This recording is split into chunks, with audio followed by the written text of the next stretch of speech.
perjalanannya. Kita mau kemana? Gak tahu kemana. Oke, stay tune terus. Halo, jadi di sini kita udah nyampe ke Benteng Spellwitch tempatnya. Bagus kan?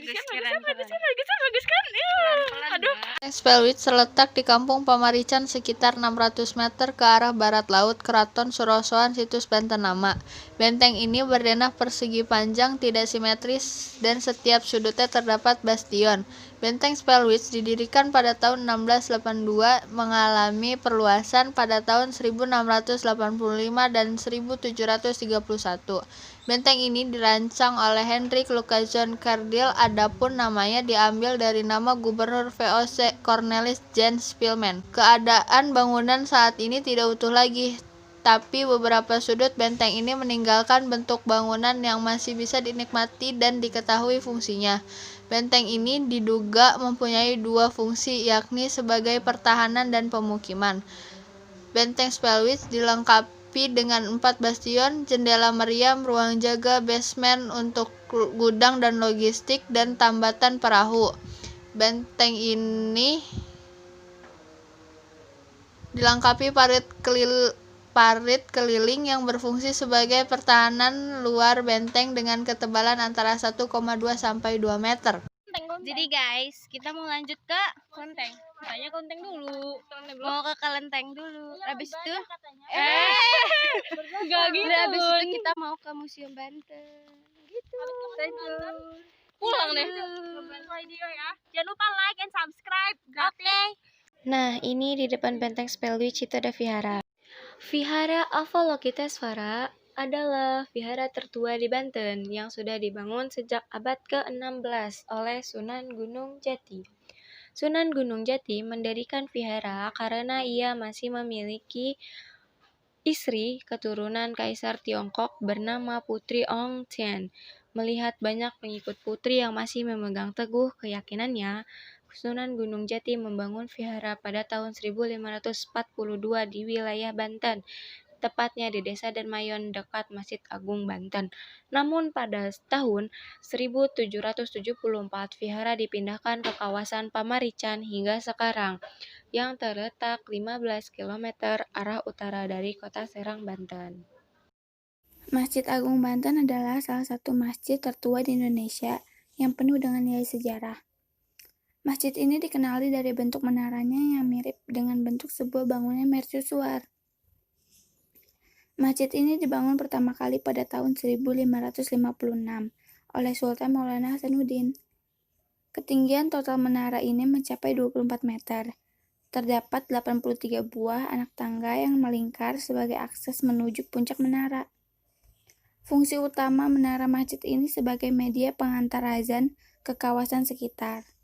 Namun pada masa pendudukan Belanda, Menara Masjid Agung Banten pernah beralih fungsi menjadi tempat penyimpanan senjata dan amunisi, serta menjadi menara pengawas. Jadi video kali ini kita ke Museum Banten.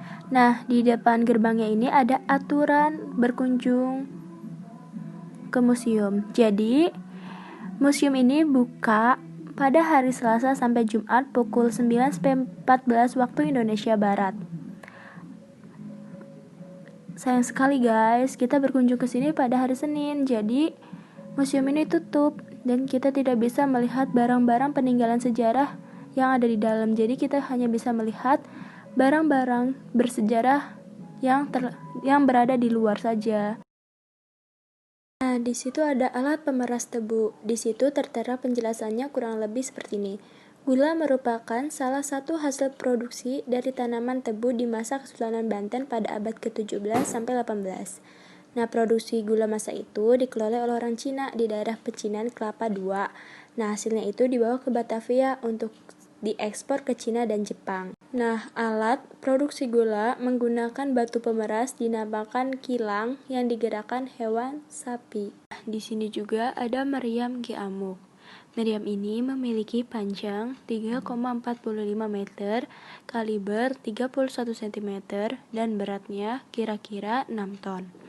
Meriam ini sebenarnya meriam Ki Jimat yang disebut dalam Babad Banten yang ditempatkan di dalam bangunan mandapa Keraton Surosoan. yang moncongnya itu ke arah utara.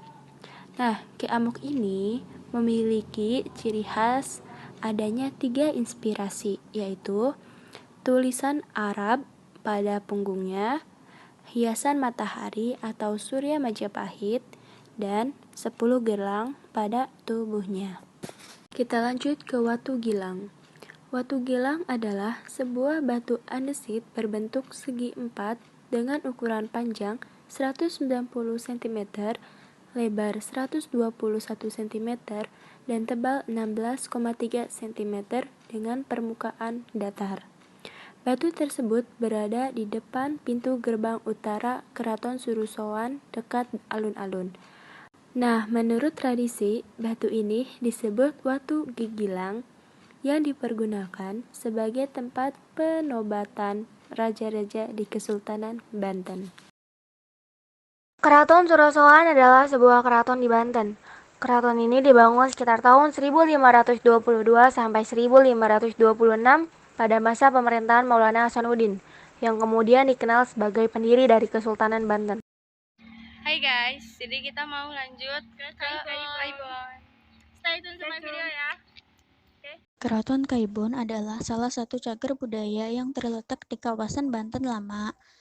Keraton ini dibangun pada tahun 1815 dan menjadi keraton kedua di Banten setelah Keraton Surosoan.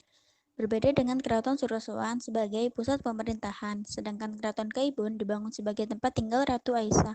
Ratu Aisyah adalah ibu dari Sultan Banten ke-21 yaitu Sultan Maulana Rafiuddin.